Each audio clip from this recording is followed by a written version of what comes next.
You're listening to the Iterators of the Imperium.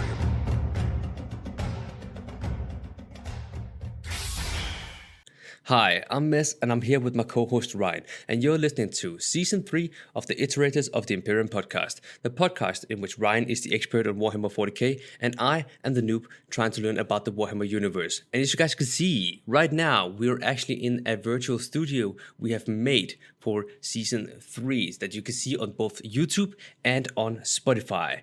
But yeah, let's get into it. So Ryan, what are we talking about today? Sorry, I was distracted by oats stuck in my teeth. Bloody breakfast bars. Lovely stuff. So, as you know, today we should have been starting with the Traitor Primarch storylines, but Yes. we're gonna do like a little palate cleanser episode here, right? I figured we should take a little step away from things for a little bit because we've been 9 episodes on Primarchs, and they all follow a similar kind of path. Yes. So I was like, you know what, maybe something to kind of give us a wee break for that. That'll be kind of fun and also interesting, and you know, get a little bit of a break from the Primarchs for an episode, and then we'll dive into the Traitors. You know? Yeah. All right. So today we are going to be talking about a legendary character to rival even the Primarchs, right? So we're still talking the same kind of tier of character here, right? Okay. Right? Legend says that he was born a man, a normal human baby.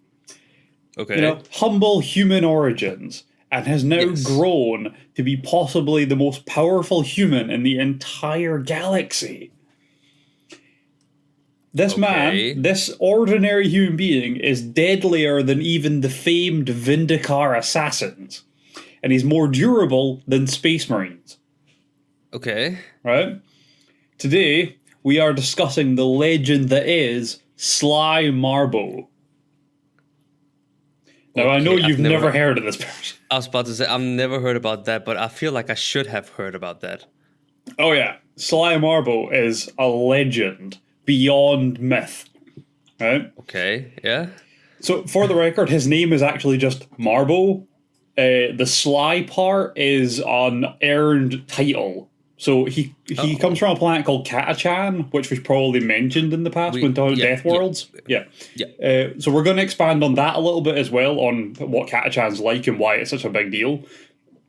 But on this world, the soldiers, when they do something kind of, I guess, impressive enough, they gain a title based on it.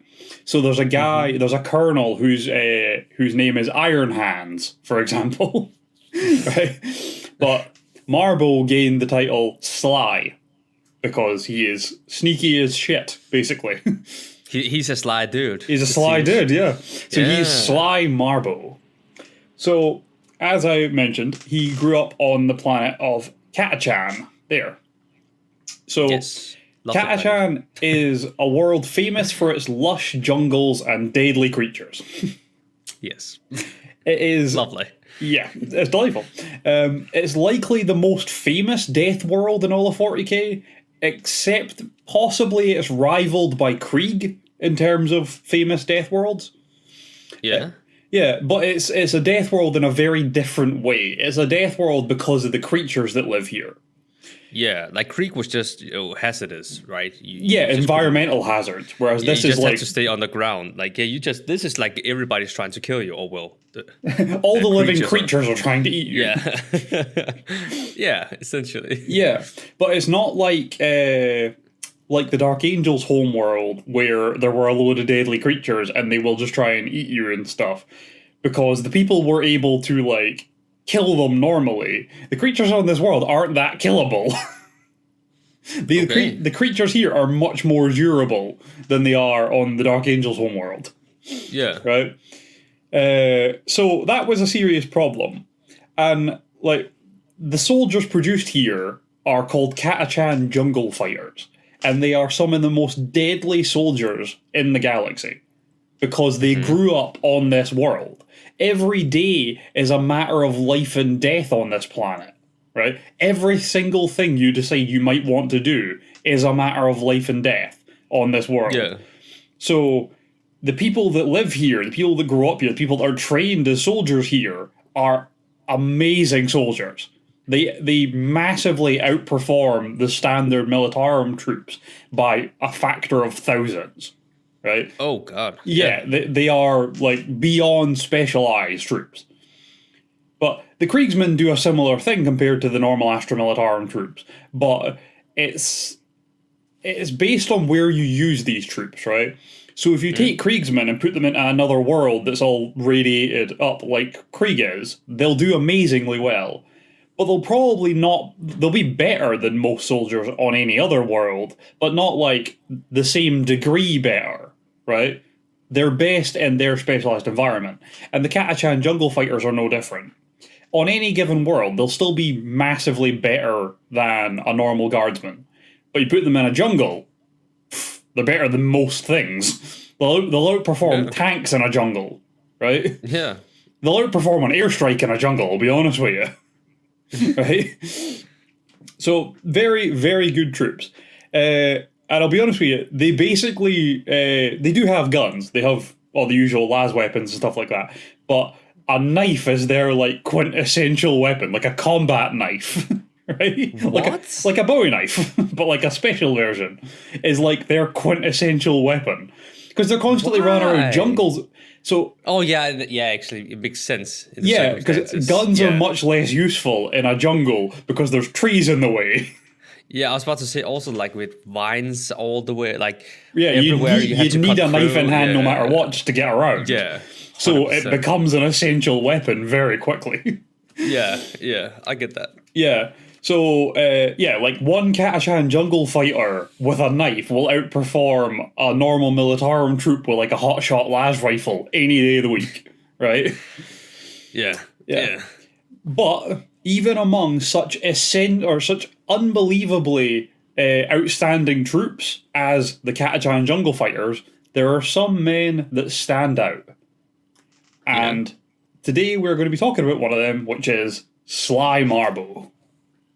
Oh, right. So, Marbo is what is called a Catachan Devil, which is, it's essentially the Catachan jungle fighter version of like an elite stormtrooper, right? That's the class of soldier they're referred to as a Catachan Devil. But it's named after a creature which comes from the world Catachan, which is also called the Catachan Devil, which is that handsome bastard there. Oh. Seems nice. So, a Catachan Devil, the creature, right, is essentially an ungodly combination of a scorpion and a centipede. So, they got these big long-ass, like, chitinous bodies, so they're, like, basically naturally armoured and very hard to, like, kill because of that. Yeah. But as they grow, they just get more midsections to them and more legs. But they always have these front stabby pincer claws, and their tail ends in a big spike which stabs venom into people. Oh God! Yeah. Do you know how big these things grow? I don't even want to know. Actually, lay it on me. 30 meters long. These things grow up to. Get in the bin. Sack that, right? Yeah, I'm not having that. So you've got stuff like this rolling around on that planet. This is like the quintessential creature of Catachan. This is like the worst of the worst, right? But everything else isn't much better. It's just not as bad as this. I feel like we talked about the Catachan before, where I was like, this sounds like Australia. Yeah, that's basically it. This thing belongs in Australia. I'm not gonna lie. This is the 40K version of a bird eater spider. That shouldn't exist, and I want it dead. So, there's a rank of, or a type of soldier within the Catachan jungle fighters that shares a name with these handsome bastards because of how deadly they are. So, Marbo is of this rank, Catachan Devil. Basically, just because of how deadly they are. That's the idea. So you can see why people on this planet grow up tough when they've got stuff like this running around. Yep. But back to the one-man army that is Sly Marbo. I'll show you a picture of him here. Yeah. That's a nice black and white photo of Sly Marbo. God. Yeah. So Sly Marbo here grew up on Catachan in the jungles, so that's his natural terrain, obviously. And as such, he is immensely skilled at, using the jungle terrain in combat. So he can basically appear as if from nowhere, slaughter enemy troops, and then disappear into the jungle just as fast. Basically not giving you a chance to react to his presence. Never mind defend yourself. Yeah, you're just walking along and then suddenly 4 guys behind you drop with their throats slit. You're like, what the fuck was that?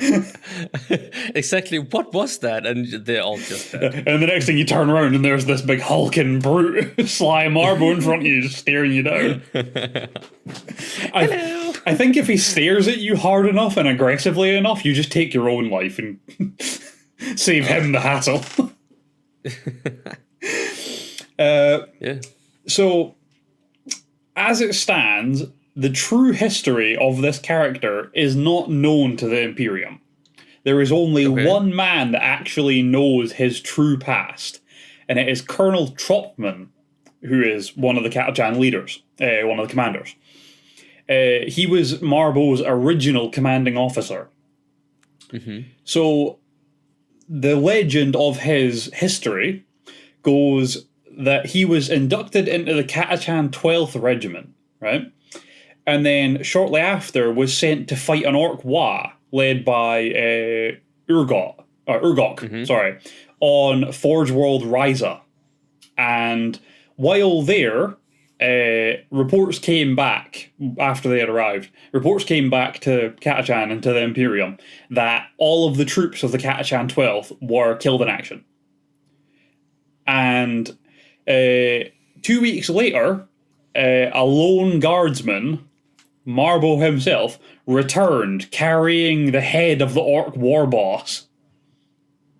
Okay. Yeah, the lone survivor.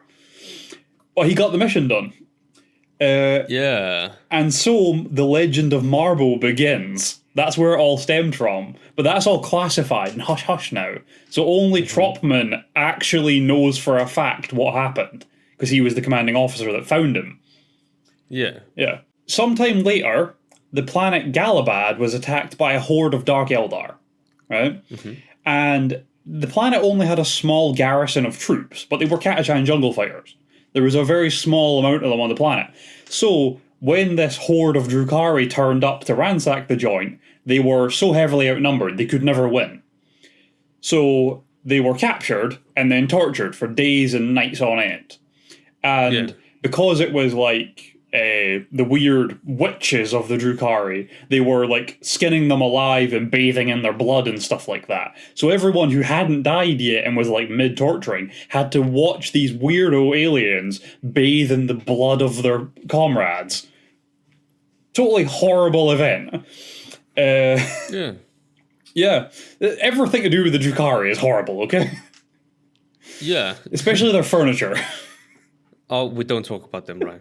We don't talk about that. So, sometime a few days after this event was, reported to have occurred, so the Catachans would have obviously reported the assault before, or mid-fight with them, or before the fight with them. And a few days later, a relief effort turns up, led by Colonel Tropman. And when they get there, they get to the camp and find that it is just destruction and carnage. There are piles of bodies, there are destroyed tanks, and just fire and carnage everywhere. And in the centre of the camp is Marbo, covered, dripping, saturated with alien blood, holding nothing but a knife in one hand and a spike with the alien leader head on it in the other. Bro, he's badass. He's an absolute unit.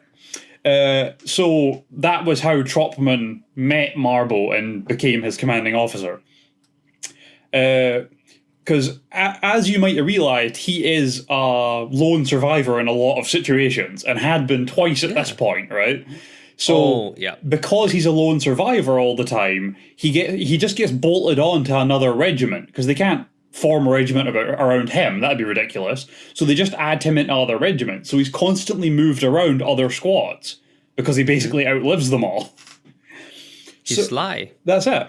So because of that, he's became quite a lone wolf. He's became quite a loner by nature to this point, and now basically just acts as a singular sole entity working alongside a regiment rather than as a soldier of the regiment. So what will happen is the commander will be like, right, here's the plan, and he'll give everyone the orders, and then he'll turn to Marbo and give him his orders, which are totally separate. And it'll be like, all right, guys, we're all gonna go guard this strategic point. Marbo, you go sabotage the enemy convoy. And it'll be like, no problem. And he'll just disappear into the woods.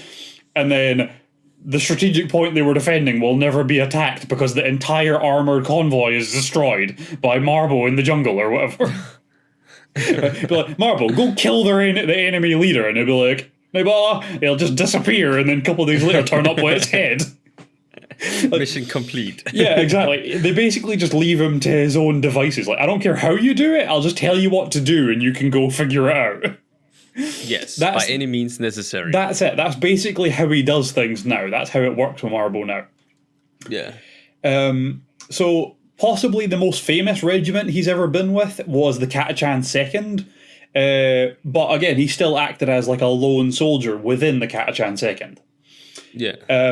But, for example, during his time with the Catachan 2nd, on a planet called Pardus, he destroyed an entire Tau armoured convoy by lining an entire ravine with improvised explosives and just detonating it as they were travelling through and crushing them all. Oh, God. Yeah. And the Taus are smart. Yeah, they're technologically much further ahead than humanity is. So their armoured stuff is like top tier armoured stuff, and now it's just buried under rubble. I was about to say they just got outsmarted. Yeah. Outsmarted by one guy with a shitload of C4 he made in his backyard. Oh, man. And, you know, moving forward on Sask's world, it said that he took an enemy command point by killing the alien leader and all of his bodyguards single-handedly with no weapon, just a ration tin. Basically, he just had like a tin of tuna or something, and he managed to murder his way through an entire enemy stronghold. Why do you feel like this guy reminds me of Macgyver? You know what? There's a little bit of that to it, yeah. Is it just me? Like, he reminds me of Macgyver. He can just take, like, I don't even know. Like, he can just do whatever with, like, nothing. If I take this rock, this stick, and my bubble gum, I can make an AK-47. Yes. Oh. Fantastic. Oh, gosh. Yeah. For the record, he was even sent to slow down the progress of Hive Fleet Leviathan. And while he was doing that, he found out it was really fun to hunt lictors. So he just started hunting Tyranids for sport. Oh, just God. In his downtime, just start hunting the big ones for sport. I will say, that's a big hunt, though. A never-ending hunt. Yeah, but he was bored, so obviously had to do something. Might as well do something, yeah. Like Space Marines don't even do shit like that. Like, no Space Marine has ever went, I'm just gonna go murder a Tyranid for a laugh. Whereas this guy's sitting in the jungle smoking a cigar, running after them with a knife. I can't get over the fact that he was born, like, normal. Like, yeah, he's just a normal guy. He's just a really big one. Yeah, like he's probably like 6'5", but like built twice the width of you. Just like a hulk of a dude, but he's just a dude. Is this just like The Rock? It may as well be, honestly. That's just like Dwayne Johnson, right? It sounds like one of his movies. Like it probably will be. I reckon when the Amazon Studios Warhammer 40K series kicks off, at some point we're going to get a side series that's just about Sly Marbo, played by like The Rock or something like that, pulling the arms off Eldar and stuff. Right, we need to get that in the title, by the way. Sly Macgyver Marbo. That's the title for you right there. Oh, yeah. You can do something with the thumbnail as well. I'll do that. So I've got a few more kind of stories about the wonder that is Marbo. On the planet of Dulmalin, when the Orc war boss Killscar invaded, an army was sent to the planet to take it back, right? Yeah. So another Orc war boss. This guy really liked killing Orc war bosses, for the record. So the army that was sent was mostly made up of Stelvian Dragoons, which is another type of specialised militarum troop, right? But they were bolstered by the Catachan 2nd Regiment, because they're specialists. So these guys all went in. And, the Catachan 2nd was currently being led by Colonel Ironhand Strachan. So this whole army rocks up onto this planet. And then while they were all travelling to the capital city, which is where the Orc war boss was, where he had taken over and was in station, en route, they were attacked and almost all of the Dragoons were killed. So you were basically left with a handful of them and the Catachan 2nd Regiment that were left. So that makes Colonel Ironhand Strachan the leader of this now, because he's the highest ranking person. It defaults to him once the actual leader dies, and he did.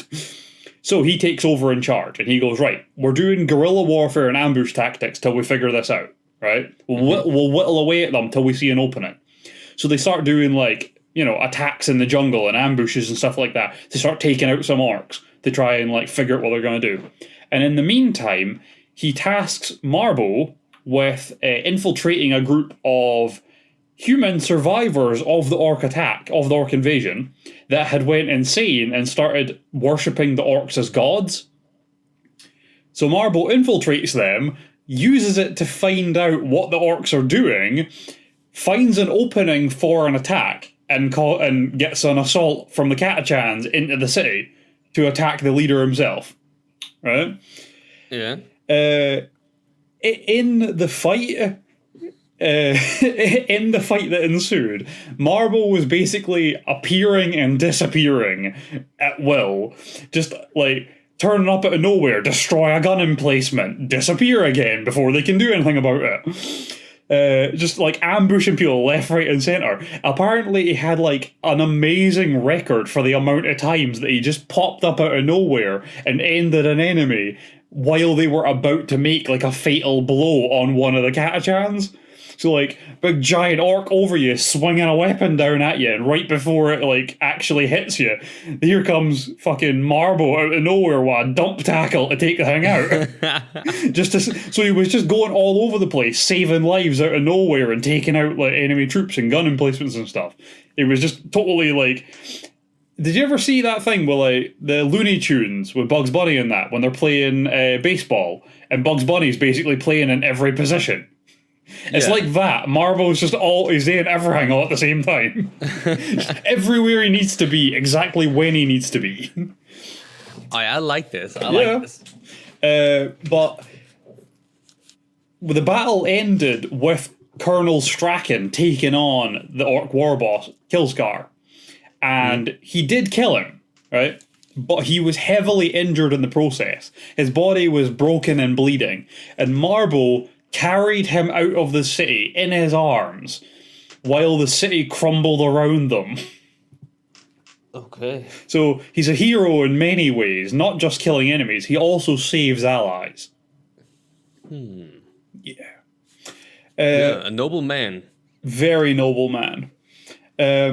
During the Third War for Armageddon, Marbo was sent in to take out Orc squads in place of sending in dozens of elite assassins. He was good enough on his own. He's better than the squad of 12 assassins that are immensely trained. Hell, even further, on Nordassa, Marbo single-handedly took down a Banelord Titan. This guy single-handedly took down a fucking Titan. No one knows how he did it, for the record. There's no story about how he did it, because the report of how it happened was immediately classified, and then shortly after, Marbo's report from the field in his personal file was also classified. I assume whatever he did was not very Imperium-y, but he did kill a Titan on his own. So... what's a little heresy between friends, I guess. And finally, last story about Marbo. In the opening days of the 13th Black Crusade, he even began his own shadow war against the Chaos Forces. So, guardsmen in the area that he was in kept finding dead bodies, like dead enemy bodies, cultists and stuff. They even started finding dead traitor space marines and fully abandoned enemy camps. And the guardsmen were like, oh, there must be like, you know, loyalist space marines in the area that just haven't bothered to tell us that they're here. They obviously didn't think it was important enough to tell us. But no, it was just Marbo running around with a knife and a bunch of improvised explosives. Just terrorizing the Chaos Forces. This guy. This fucking guy. Yeah, you don't want to be his enemy, essentially. No, you really don't. Yeah, the main thing you don't want to do is draw first blood. That's when Marbo gets real fucking angry. If you draw first blood against Marbo and his troops, Imperator save you, I swear to God. Right? Nothing is saving you from that. The Emperor himself could be between Marbo and you if you drew first blood. And the Emperor will not be able to stop him from getting to you. Seriously? I swear to God, he'd find a way. I reckon he'd climb over him like a mountain to get to you. I'm just saying that's a very big claim, Ryan. Well, right, so the way I imagine it would happen, if we go back to the Rock, is that Marbo would get to the Emperor, would mantle over him, and then once he was on his shoulders, he would, like, jump and elbow drop you into the ground like the Rock. I think he would use the Emperor to help kill you for drawing first blood against his troops. Well, I don't know if it's technically heresy to use the Emperor to flying elbow drop someone. I don't know. Oh, it is. It probably is, but I don't know for a fact. I don't think... It's like... I don't think there's technically a law against climbing on the Emperor. I don't know for sure. I guess you'd have to break a lot of other laws to do it, like to get to a position that was a possibility. I feel like there should be, right? I feel like there should be too. Yeah. I feel like there's a lot of room for hilarious combat strategies if you start teaming up Primarchs and stuff like that. Because I would really like to see someone use Vulcan to, like, launch them into something. Like, Magnus has horns, right? If Magnus was just picked up by Vulcan and yeeted at an enemy, whatever he hits dies, surely, right? Just use Vulcan as a... Use Vulcan as a catapult and use Magnus as a spear. Like, it'd be a great combo. God's sakes. The fan art, Ryan. The fan art now. That'd be amazing. So I've got a little bit of a more light-hearted bit here for you about Marbo, right? So, obviously, as you can tell, Marbo is quite the legend, right? Mm-hmm. He is an immense figure, right? And... as such, the guardsmen are the ones that kind of hail him the most. Space Marines don't really think about this guy, right? But he's a legend among guardsmen. He's like the best of the best. And it means that guardsmen talk about this guy quite a bit, especially the Catachans, because they actually know him, right? But guardsmen all over the galaxy know this guy, because he's basically murdered his way from one end of the galaxy to the other. He's been everywhere. So rumors of this guy go all over the place, and the stories about him just grow larger and larger with every telling. So it's quite commonplace to hear for guardsmen to be talking about him, right? But because of who he is and the way people talk about him and stuff, there are some kind of certain comments, jokes if you will, that are about Marbo that guardsmen will tell. And they were said so often that it annoyed all the commissars. So now... it is a punishable offence for a guardsman to make certain jokes about Marbo. And the punishment is that if a commissar hears you making one of these particular jokes, you are immediately reassigned to a plasma gunner specialist, grade 1. And you probably don't know this, but plasma guns in the Imperium are not stable weapons. They have a habit of exploding. Yes. So if you make one of these jokes, the commissars basically just sign you up for an execution, just at a later date and at your own hands. Yeah, it's screw you. You go die now. But Yeah. we can't be bothered to doing it. You're doing it yourself. Yeah. Do you know what I mean? Your own faulty equipment will do you in. Your only choices are be killed by your enemy or risk being killed by your own gun.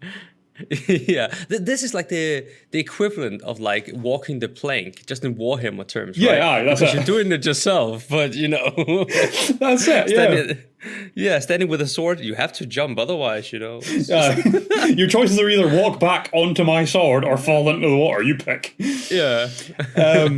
So, all that aside, commissars be damned. Do you want to hear the jokes? Yeah, come on, bring it to me. All right. So, Sly Marbo threw a grenade and killed 5 orcs. Then it exploded. No? Yeah. No. Sly Marbo poked the warp right in the eye of terror.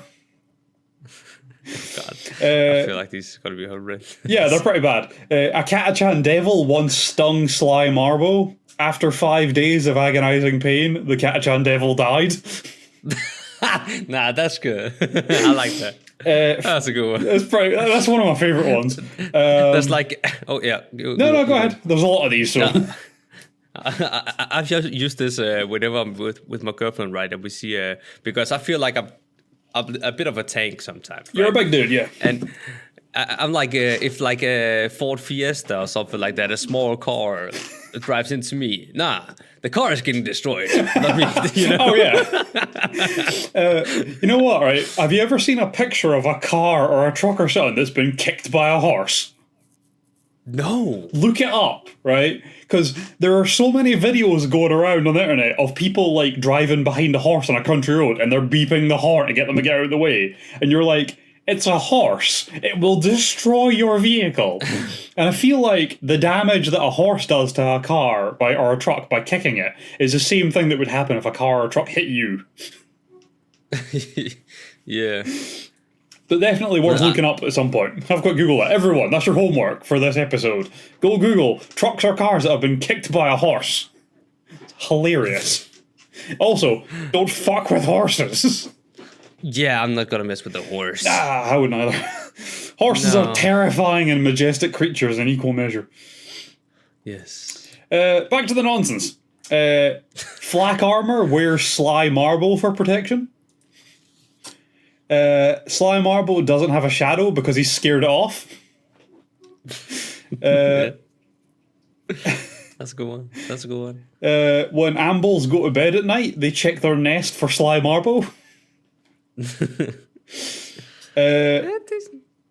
fastest way to a man's heart is with Sly Marbo's knife. No? Alright. No, that is alright. It's a try not to laugh right now. Sly Marbo once shot down a Dakka jet by pointing it out with his finger and saying bang. Alright.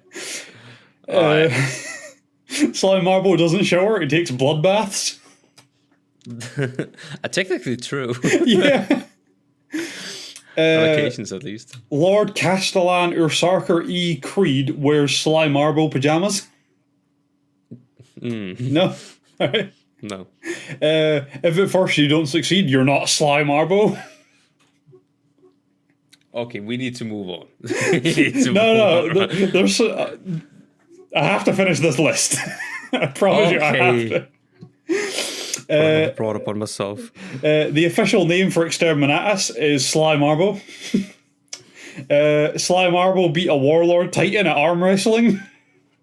Sly Marbo hacked a Tyranid Prime to death with its own scythe talon. He probably actually did that while he was hunting them for sport, to be fair. That one's probably not even a joke. Sly Marbo sleeps with a pillow under his gun. The Cicatrix Maledictum was created when Sly Marbo sneezed. The first name engraved in every suit of Adeptus Custodes armor is Sly Marbo. We're almost done. Sly Marbo does not sleep, he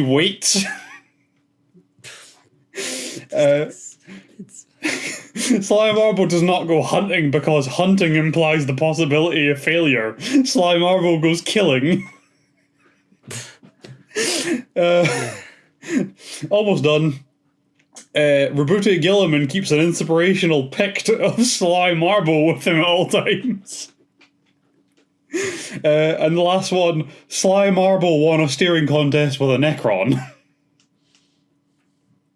They're robots, man. They don't blink. Yeah, I know. They don't have eyelids. Some of them were good, but goddamn, some of them was excruciating. Most of them just don't make any sense. Yeah. I'll be honest with you, I came across this list while I was at work the other week there, while I was like, doing like research to kind of refresh my knowledge of this nonsense character, and I came across this list of jokes, and I'm sitting there at like the table in the break room at work trying not to sit and giggle myself to death in front of like the guys I work with, because how do you explain this? Sorry, I'm reading Chuck Norris jokes about a fictional character. God's sakes, right. Right. So, with all that said, I need you to know this character is a piss take of Rambo. Oh. This character is a parody of Rambo, right? You don't say. You don't say. Right.